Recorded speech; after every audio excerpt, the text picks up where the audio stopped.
Le point presse qui vient d'avoir lieu il y a quelques instants a permis aussi de remettre des sujets francs, difficiles sur la table. Les abus sexuels, par exemple, la baisse de la pratique. Les- le- L'Église aujourd'hui n'est pas dans un très bon état, si on prend un peu des arguments objectifs. Vous, qu'est-ce que vous en dites et comment est-ce que vous faites pour casser cette dynamique finalement où on se dit mais que peut-il arriver de pire? Elle est fragile, elle découvre une grande pauvreté, et en même temps, dans cette pauvreté, elle se confronte à l'essentiel. Et moi, je pense que c'est quelque chose d'heureux, que l'Église se confronte à l'essentiel. C'est-à-dire qu'elle est obligée d'entrer dans une forme de dépouillement qui la ramène à sa mission première, qui est celle de faire vivre l'Évangile, d'annoncer l'Évangile, de célébrer, de prier et de former les chrétiens. Donc, je, je suis plutôt confiant parce que je pense que d'abord j'ai confiance en l'Esprit qui anime l'Église et qui ne l'abandonne pas. Et puis je sais que cette pauvreté, pour moi, est comme un passage obligé qui va aider l'Église à peut-être grandir dans sa mission. Et je le vois déjà, j'ai plein de signes qui me font dire qu'il y a beaucoup de sources d'espérance aujourd'hui. Mais ça peut paraître ténu par rapport aux critères qui font qu'on juge que ça s'effondre, etc. Eh ben, on peut être tenté d'oublier de voir ce qui germe, ce qui pousse. Et ça fait partie de notre défi de mettre en valeur ce qui germe, de le partager beaucoup plus encore pour nous stimuler les uns les autres.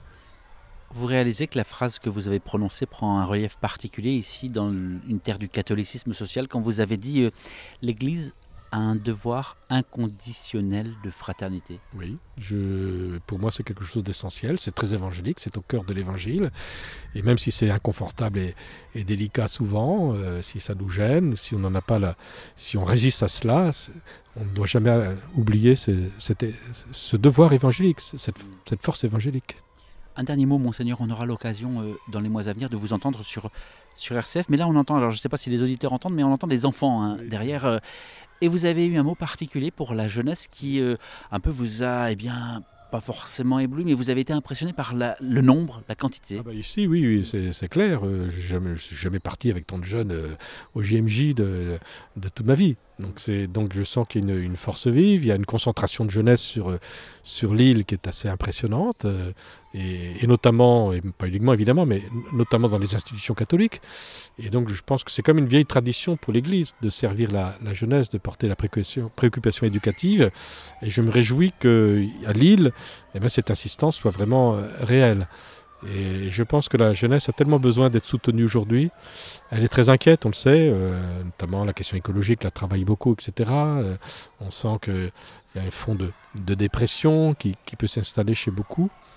Et je pense que la jeunesse a besoin de trouver de lieux qui fassent sens pour elle, qui soient des lieux d'espérance et de ressourcement. Et ça me paraît vraiment une tâche très, très importante, très prioritaire pour l'Église. Merci à vous. Merci à vous tous.